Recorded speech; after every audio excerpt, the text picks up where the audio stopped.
سورۃ الشعراء کی آیت نمبر 153۔ الحمدللہ وکفی وسلام علی عبادہ الذین اصطفی، خصوصا علی سید الرسل وخاتم الانبیاء وعلی آلہ واصحابہ الاتقیاء۔ اما بعد فاعوذ باللہ من الشیطان الرجیم، بسم اللہ الرحمن الرحیم۔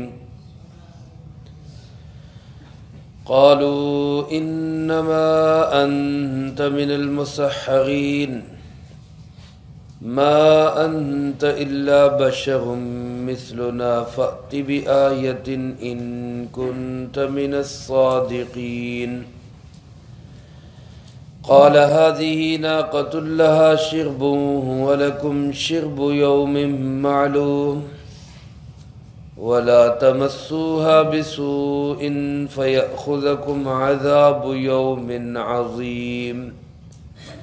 فعقروها فأصبحوا نادمين فأخذهم العذاب إن في ذلك لآية وما كان أكثرهم مؤمنين وإن ربك لهو العزيز الرحيم۔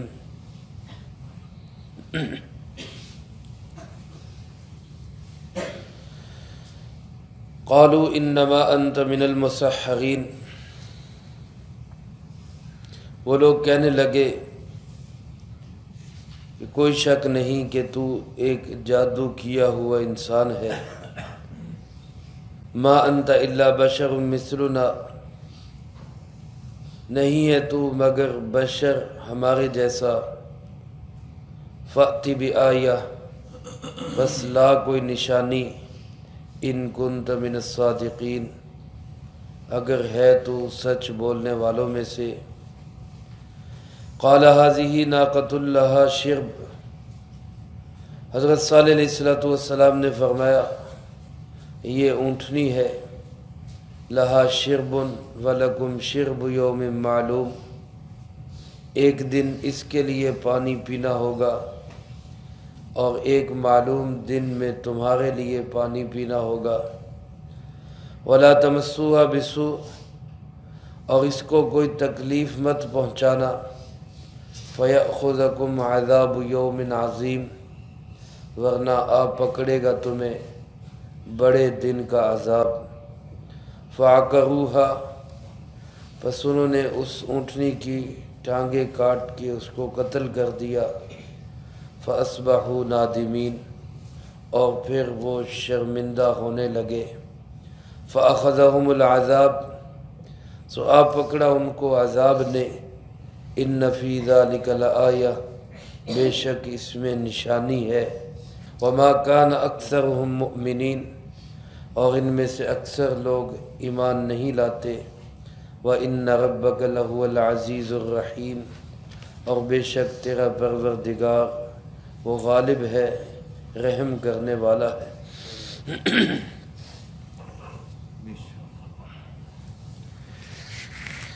ان آیات مبارکہ میں اللہ رب العالمین نے حضرت صالح علیہ السلام کی دعوت، تبلیغ، مخلصانہ کوشش، خیر خواہانہ نصیحت کے جواب میں اس قوم سمود نے جو جواب دیا اس کو تذکرہ فرمایا ہے، اور پھر اس قوم کا عبرتناک، بھیانک اور خوفناک حشر اور انجام کیا ہوا، اس کو اللہ رب العالمین نے بیان فرمایا۔ گزشتہ درس میں آپ حضرات سماعت فرما چکے، حضرت صالح علیہ السلام نے بھی باقی انبیاء علیہ السلام کی طرح بڑی ہی خیر خواہی کے ساتھ اور بہت ہی زیادہ خلوص کے ساتھ، بغیر کسی لالچ کے، بغیر کسی معاوضے کے، بغیر کسی بھی قسم کے سوال کے، اپنی قوم کو اللہ کے احکامات کی طرف بلایا، اللہ کو راضی کرنے کی طرف بلایا، اس بات کی دعوت دی کہ میری بات مانو، میرے پیچھے چلو، اسی میں تمہاری نجات، تمہارا بھلا ہے، دنیا کی کامیابی بھی اسی میں ہے، آخرت کی نجات بھی اسی میں ہے۔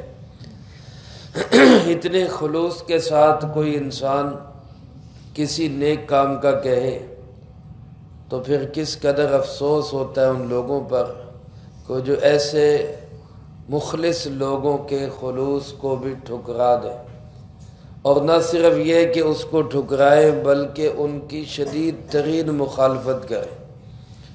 اللہ کے نبی حضرت صالح علیہ السلام کی پرخلوص دعوت کے جواب میں وہ لوگ کہنے لگے انما انت من المسحرین، کچھ نہیں، ہمیں تو لگتا ہے کہ تجھے جادو کر دیا گیا، تجھ پہ جادو کر دیا گیا۔ یہ بات صرف صالح علیہ السلام کو نہیں کہی گئی، یہ تقریباً ہر قوم نے اپنے نبی علیہ السلام کو یہی جملہ کہا۔ خود ہمارے پیارے آقا جناب محمد کریم صلی اللہ علیہ وسلم نے جب اللہ کے حکم سے کافروں کے مطالبے پر کہ چاند 2 ٹکڑے ہو جائے تو ہم آپ کو اللہ کا نبی مان لیں گے، کافروں کا یہ مطالبہ تھا، رسول اللہ صلی اللہ علیہ وسلم نے اللہ کے حکم پہ چاند کی طرف اشارہ کیا، اللہ رب العالمین نے اپنی قدرت سے چاند کو 2 ٹکڑے کر دیا۔ اس منظر کو عرب کے سب لوگوں نے اپنی آنکھوں سے دیکھا۔ رات کا وقت ہے، جو قافلے چل رہے ہیں باہر دور دراز، انہوں نے بھی دیکھا اور انہوں نے شہادتیں دی کہ ہم نے بھی اس رات چاند کو ایسے 2 ٹکڑے ہوتے ہوئے دیکھا۔ اور پھر یہ نہیں کہ بس ایسے 2 ٹکڑے ہوا اور جڑ گیا، ایک ٹکڑا اس طرف چلا گیا، ایک اس طرف چلا گیا، مکے والوں کو درمیان میں پہاڑ نظر آ رہا، اور اس کے بعد پھر وہ ٹکڑے دوبارہ آ کے ملے اور جڑے۔ اس سارے منظر کو دیکھ کر ابو جہل اینڈ کمپنی کیا کہنے لگی؟ سحر مستمر، بہت بڑی جادوگری ہے، زمین پہ بھی جادو چلتا ہے، آسمان پہ بھی جادو چلتا ہے۔ اللہ کے نبی کی حقیقت کو پھر بھی نہ سمجھ پائے۔ میرے محترم دوستو، اسی طرح صالح علیہ السلام کو کہا گیا ما انت من المسحرین، ہمارا تو خیال یہ ہے کہ تجھ پہ جادو کر دیا گیا۔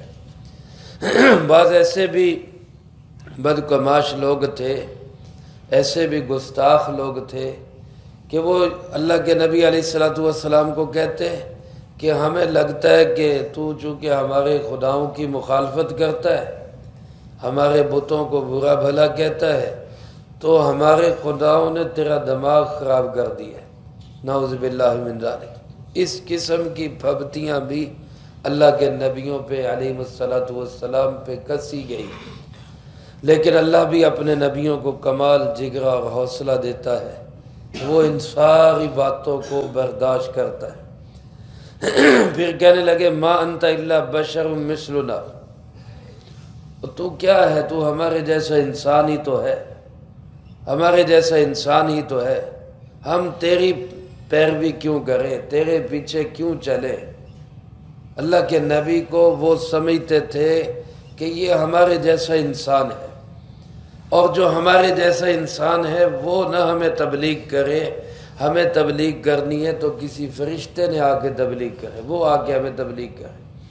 کوئی ایسا فرشتہ آئے جو کھانے سے پاک ہو، پانی سے پاک ہو، بیوی بچوں سے پاک ہو، تجارتی معاملات سے پاک ہو، نہ اس کا کوئی مائی باپ ہو، نہ اس کی کوئی آل اولاد ہو، وہ تو آ کے ہمیں تبلیغ کرے۔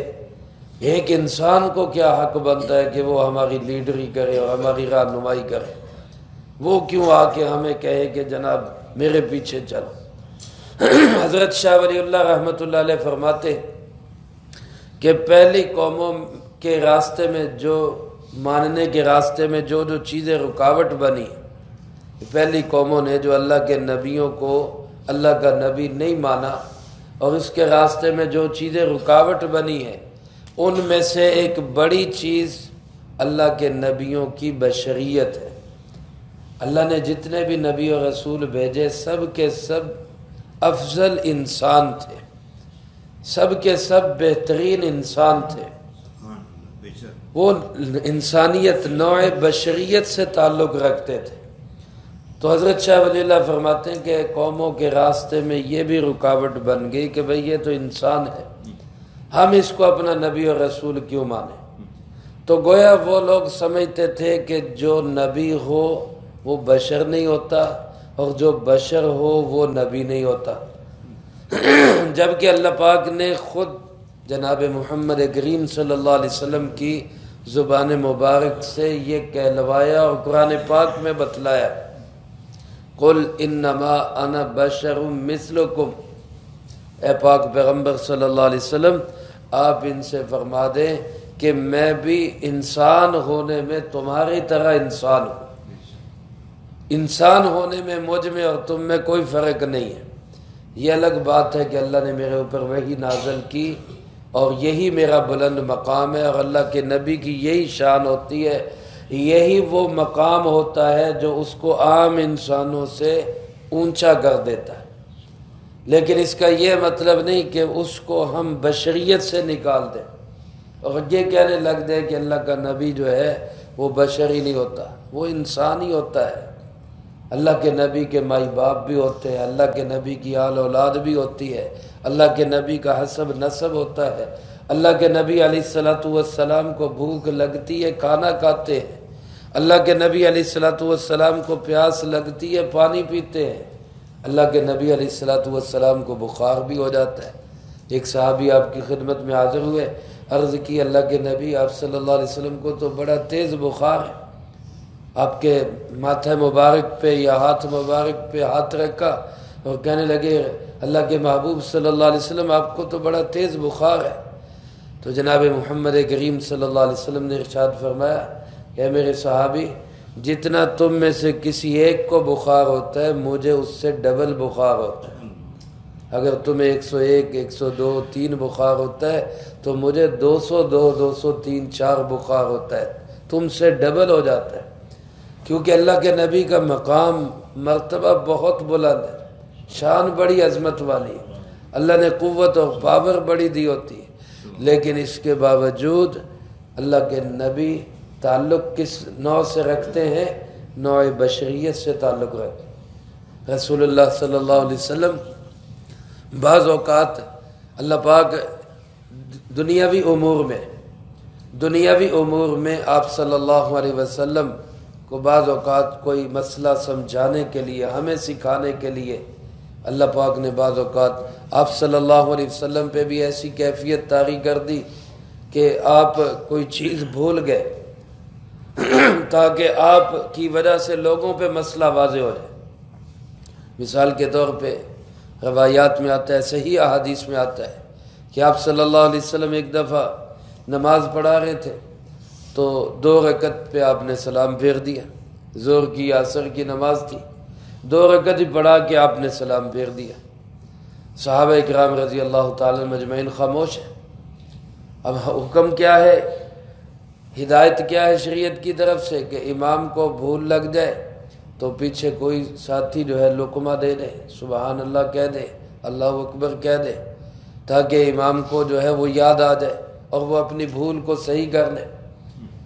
لیکن یہاں بھی ماشاءاللہ حالت یہی ہوتی ہے کہ امام صاحب کے پیچھے نماز پڑھ رہے ہیں، بس وہ جیسے پڑھتا جا رہا ہے ویسے پڑھنی، وہ بھول گیا تو ساری قوم ہی بھول گئی، یا اگر کسی کو یاد آیا تو وہ سبحان اللہ الحمدللہ کہنے کی بجائے کیا کہے گا ایک ہی کرتا ہے، اس قسم کے الفاظ۔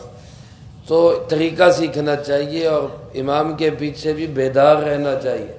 اس لیے آپ صلی اللہ علیہ وسلم فرمایا کرتے تھے لِيَلِيَنِي مِنْكُمْ أُولُو الْأَحْلَامِ وَالنُّهَى، میرے پیچھے پیچھے وہ لوگ کھڑے ہوا کریں کہ جو عقل مند اور سمجھدار لوگ ہیں، تاکہ اگر کوئی بھول ہو جائے تو وہ بتا سکے، یا اگر کوئی بعض اوقات نماز ٹوٹ جاتی، امام کو کوئی ایسا عذر پیش آ گیا، وہ نماز میں جانا چاہتا ہے تو پیچھے ایسا تو ہو کہ جو نماز پوری کر دے۔ حضرت سیدنا عمر فاروق رضی اللہ تعالیٰ عنہ پہ جب حملہ ہوا، فجر کی نماز پڑھا رہے تھے تو ظالم اور قاتل نے ابو لولو مجوسی فیروز نے خنجر مارے اور آپ کے پیٹ مبارک کو چاک کر دیا، زخموں کی وجہ سے آپ گر گئے، تو پیچھے حضرت صحابی حضرت عبد الرحمن ابن عوف رضی اللہ تعالیٰ عنہ وہ پیچھے کھڑے تھے، وہ آگے مصلی پہ آئے اور انہوں نے نماز پوری کرا دی۔ تو ایسا کوئی مسئلہ سمجھنے والا ہو، وہ ہمارے جیسا ہوتا تو حال دوائی پا کے نماز ہی ختم ہو جانی تھی۔ انہوں نے نماز پہلے مکمل کی، اس کے بعد حضرت عمر کو سنبھالا۔ تو آپ فرمایا کرتے تھے وہ لوگ پیچھے کھڑے ہوں جو سمجھدار ہوں۔ تو بہرحال 2 رکعتوں پہ آپ نے سلام پھیر دیا۔ اب صحابہ تو خاموش اس لیے کہ ہو سکتا ہے شریعت اتر رہی ہے، شاید احکامات بدل گئے، تو سب صحابہ خاموش ہیں۔ ایک صحابی نے ہمت کر کے عرض کی، جن کو ذوالیدین کہا جاتا ہے، ان کے لمبے لمبے ہاتھ تھے، اس لیے ان کو کہتے تھے ہاتھوں والے، لمبے ہاتھ تھے ان کے۔ تو اس صحابی نے عرض کی، اللہ کے محبوب اقصرت الصلاۃ ام نسیتا، کیا نماز میں کمی ہو گئی یا آپ کو کوئی بھول لگ گئی؟ کہ نماز میں اللہ نے کمی کر دی، 4 کی بجائے 2 رکعتیں کر دی، یا آپ کو کوئی بھول لگ گئی؟ تو آپ نے فرمایا کہ کچھ بھی نہیں ہوا۔ اس کا مفہوم یوں ہے، آپ نے فرمایا کچھ بھی نہیں ہوا۔ وہ کہنے لگے کہ نہیں کچھ تو ہوا ہے۔ تو جناب نبی پاک صلی اللہ علیہ وسلم نے پھر حضرت ابو بکر اور عمر کی طرف دیکھا، سبحان اللہ۔ انہی 2 ساتھیوں پہ رسول اللہ صلی اللہ علیہ وسلم کو سب سے زیادہ اعتماد تھا۔ آپ فرمایا کرتے تھے کہ یہ دونوں میرے وزیر ہیں، یہ دونوں میرے وزیر ہیں۔ تو ان پہ اعتماد، ان کی طرف دیکھا کہ یہ کیا کہتے ہیں، تو انہوں نے بھی ادب کے ساتھ اشارہ کرتے ہوئے عرض کی، اللہ کے محبوب کچھ تو ہوا ہے، کچھ تو ہوا ہے۔ تو آپ نے پھر نماز پوری کروا دی، 4 رکعتیں پوری کروا دی۔ یہ اس وقت کی بات ہے جب نماز کے اندر بھی کلام کی اجازت تھی۔ ابتدائی اسلام میں نماز کے اندر بات چیت کرنے کی اجازت ہوتی تھی، معمولی بات چیت اگر کوئی کر لیتا تو اس سے نماز نہیں ٹوٹتی تھی۔ جیسے بعض اوقات صحابہ بعد میں آتے تو آ کے پوچھ لیتے نمازی سے کہ بھئی کتنی رکعتیں ہو گئی، تو وہ نماز میں بتا دیتے بھئی اتنی رکعتیں ہو گئی۔ لیکن پھر بعد میں آپ صلی اللہ علیہ وسلم نے اس سے منع کر دیا کہ نماز میں کوئی کسی کے سلام کا جواب نہ دے، کوئی کلام نہ کرے، کوئی گفتگو نہ کرے، اگر کرے گا تو نماز ٹوٹ جائے گی۔ تو بہرحال آپ نے جب نماز پڑھا کر سجدہ صاحب کر کے نماز مکمل کی تو پھر آپ نے ایک جملہ ارشاد فرمایا۔ آپ نے فرمایا انما انا بشر مثلکم انسا کما تنسون، میں بھی تمہاری طرح ایک انسان ہوں، مجھے بھی بھول لگ جاتی ہے، دین کے معاملے میں نہیں، دین پہنچانے میں نہیں، جو اللہ نے پیغام دیا ہے اس کے پہنچانے میں آپ کبھی نہیں بھولے۔ وہ تو اللہ کا وعدہ ہے سنقرئک فلا تنسا، ہم آپ کو ایسا پڑھائیں گے کہ آپ کبھی بھولیں گے نہیں۔ اس معاملے میں کبھی نہیں بھول لگی، لیکن یہ بھی صرف ہمیں نماز کا مسئلہ سمجھانے کے لیے کہ اگر نماز میں ایسا ہو جائے تو نماز مکمل کیسے کرنی۔ تو آپ نے فرمایا جب میں ایسے بھول جاؤں تو مجھے یاد کرا دیا۔ تو اس لیے یہ سمجھنا کہ جو نبی ہو وہ بشر نہیں ہوتا، جو بشر ہو وہ نبی نہیں ہوتا، یہ سوچ غلط ہے، یہ ٹھیک سوچ نہیں۔ اللہ نے جتنے بھی نبی بھیجے علیہ الصلاۃ والسلام وہ سب کے سب کیا تھے؟ وہ بشر ہی تھے، افضل البشر تھے۔ ہاں اگر کوئی گستاخ، کوئی بے ایمان یہ کہتا ہے کہ نبی میں اور ہم میں کوئی فرق نہیں تو وہ بھی پرلے درجے کا احمق اور جاہل ہے، وہ سب سے بڑا بے وقوف ہے۔ اللہ کے نبی جیسا کوئی کیسے ہو سکتا ہے؟ جیسے ایک عام پتھر سڑک پہ ڈالا جاتا ہے اور ایک پتھر وہ ہوتا ہے جو ہیرے کی شکل میں کسی کے گلے کی زینت بنتا ہے، کسی کے تاج کی زینت بنتا ہے۔ اب اگر کوئی بے وقوف اور احمق نان سینس آدمی اٹھ کے یہ کہے کہ جناب ہیرے میں اور سڑک پہ ڈالے جانے والے پتھر میں کوئی فرق نہیں، تو اس کی عقل کا ماتم ہی کیا جائے گا، کیونکہ ہر آدمی سمجھتا ہے کہ سڑک پہ ڈالے جانے والا پتھر بیکار ہے، اس کی کوئی حیثیت نہیں۔ ہیرا بہت قیمتی ہے، لیکن اس کے باوجود ہیرا ہے کیا؟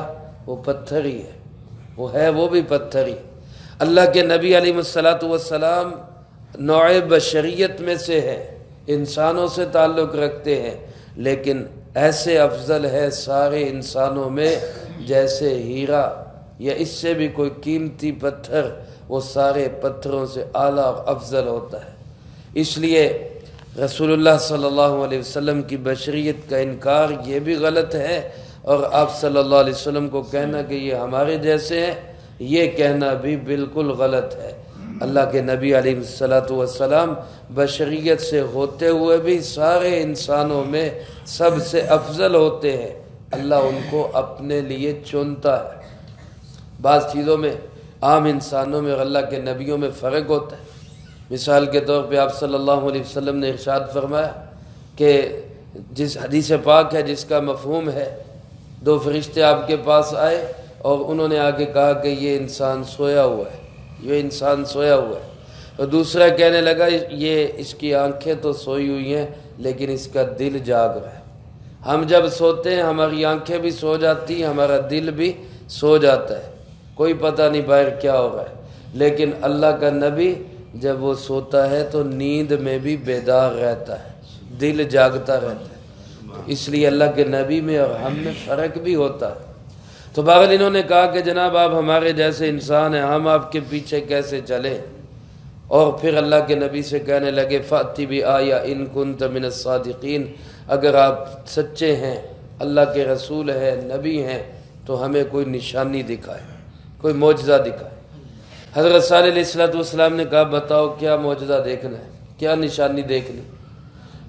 چونکہ وہ پتھروں کو تراشتے تھے، پہاڑ کھود کھود کے گھر بناتے تھے، اسی لیے انہوں نے اسی لائن کا معجزہ مانگا، اسی شکل کا معجزہ مانگا۔ کہنے لگے جی آپ اللہ کے نبی ہیں تو ایسا کریں کہ یہ پہاڑ میں سے اونٹنی پیدا کر کے دکھائیں، پہاڑ میں سے اونٹنی پیدا کر کے دکھائیں۔ کم بخت ایسے تھے، اب ذرا سوچتے کہ بھئی یہ کوئی بات ہے پہاڑ سے اونٹنی پیدا کر، لیکن اللہ کے نبی تو چونکہ یہ اس بات کے حریص ہوتے ہیں کہ چلو کسی طریقے سے قوم ایمان لے ہی آئے۔ اللہ کے نبی نے نماز پڑھی، اللہ سے دعا کی کہ یا اللہ اس پہاڑ میں سے اونٹنی پیدا کر دے۔ اللہ تو پوری قدرتوں کا مالک ہے، اونٹنی سے اونٹ کو کون پیدا کرتا ہے؟ اللہ ہی پیدا کرتا ہے، وہ اللہ ہی پیدا کرتا ہے۔ چیز سے چیز کو بنانا بھی اللہ کا کام ہے، تو پہاڑ سے اونٹنی پیدا کرنا بھی اللہ کے لیے کوئی مشکل نہیں۔ وہ اللہ تو جو چاہے وہ کر سکتا ہے۔ ان کی شرط کے مطابق پہاڑ پہ وہ کیفیت طاری ہوئی جو کسی مادہ پہ بچے کے جنم کے وقت طاری ہوتی ہے۔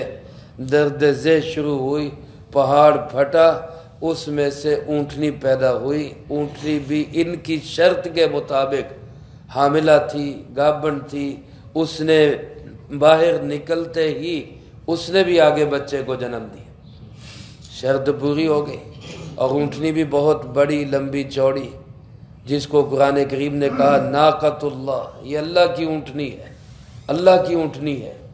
ساری اونٹنیاں اللہ کی ہیں، سبھی اللہ نے پیدا کی، لیکن اس کی عظمت کی وجہ سے اس کو خاص طور پہ کہا گیا کہ یہ اللہ کی اونٹنی ہے۔ حضرت ابو موسیٰ اشعری رضی اللہ تعالیٰ عنہ فرماتے ہیں، ابو داؤد شریف میں ان کا یہ مقولہ نقل ہے، وہ فرماتے ہیں کہ میں اس علاقے میں گیا اور میں نے وہاں جا کے اس اونٹنی کے بیٹھنے کی جگہ کی پیمائش کی، جگہ کتنی جس پہ یہ اونٹنی بیٹھا کرتی تھی۔ وہ فرماتے ہیں کہ 90 مربع فٹ جگہ تھی، 90 مربع فٹ، یعنی تقریباً 1 کنال جگہ تھی جس میں یہ اونٹنی جو ہے وہ بیٹھا کرتی، 1 کنال بھی نہیں بلکہ 2 کنال کے قریب جگہ تھی جس میں یہ اونٹنی بیٹھا کرتی تھی۔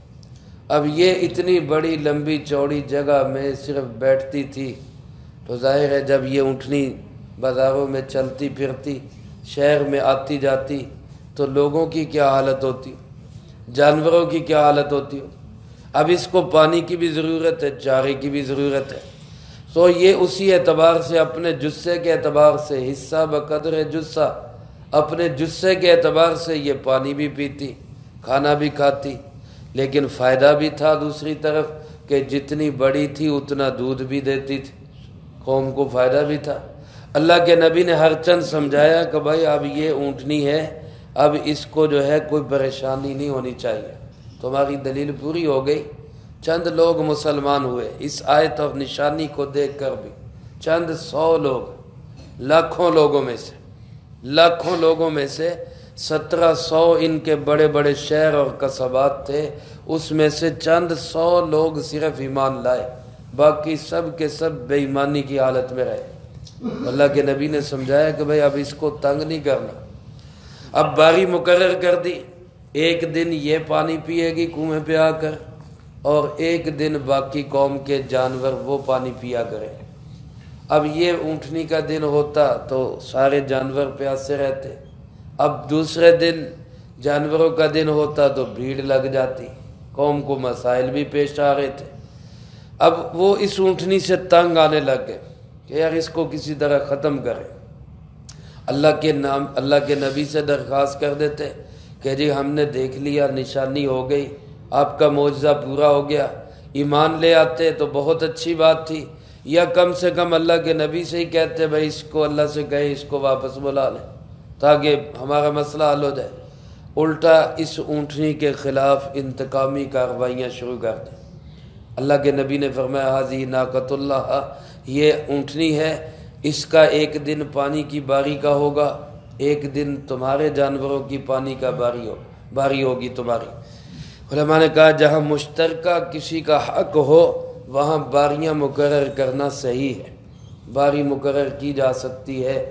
مثال کے طور پہ ایک آدمی کی 2 بیویاں ہیں، وہ سفر میں جاتا ہے تو باری مقرر کر سکتا ہے کہ ایک سفر میں آپ جائیں گی، ایک سفر میں آپ جائیں گی۔ حضر میں تو اس کے لیے انصاف ضروری ہے، سفر میں اس کو اختیار ہوتا ہے۔ تو بہرحال یہ کسی بھی ایسے مشترکہ حقوق میں باری لگا لینا اس کی اجازت ہے۔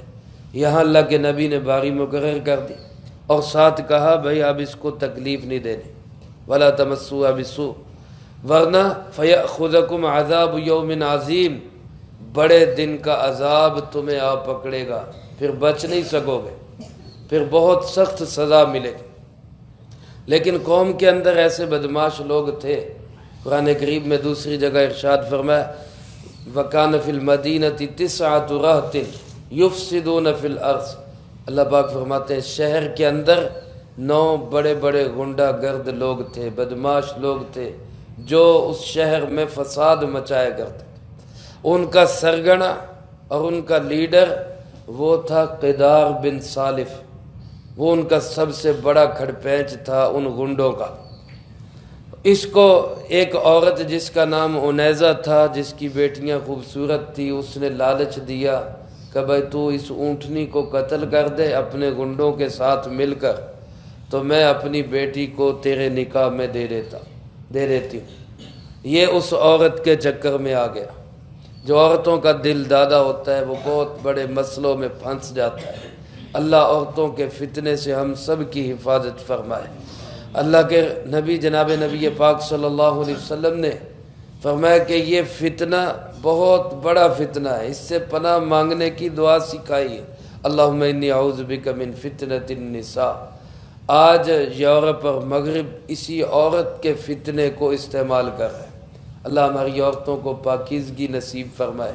عورت کی آزادی کے نام پہ آوارگی پھیلائی جا رہی ہے، آوارگی پھیلانے کی کوشش ہو رہی ہے۔ میرے محترم دوستو، ہم نے خود بھی اپنی آنکھوں میں حیا پیدا کرنی ہے، اپنی خواتین بچیوں کو بھی ہم نے شرم و حیا اور پردہ سکھانا ہے۔ اللہ ہم مردوں کی آنکھوں میں بھی حیا پیدا فرمائے، ہماری ماؤں بہنوں کو بھی شرم و حیا والی پاکیزہ زندگی نصیب فرمائے۔ تو یہ اس کے چکر میں آیا اور اس نے اپنے ساتھیوں کو ساتھ ملایا، ایک درے میں چھپ کے بیٹھ گئے۔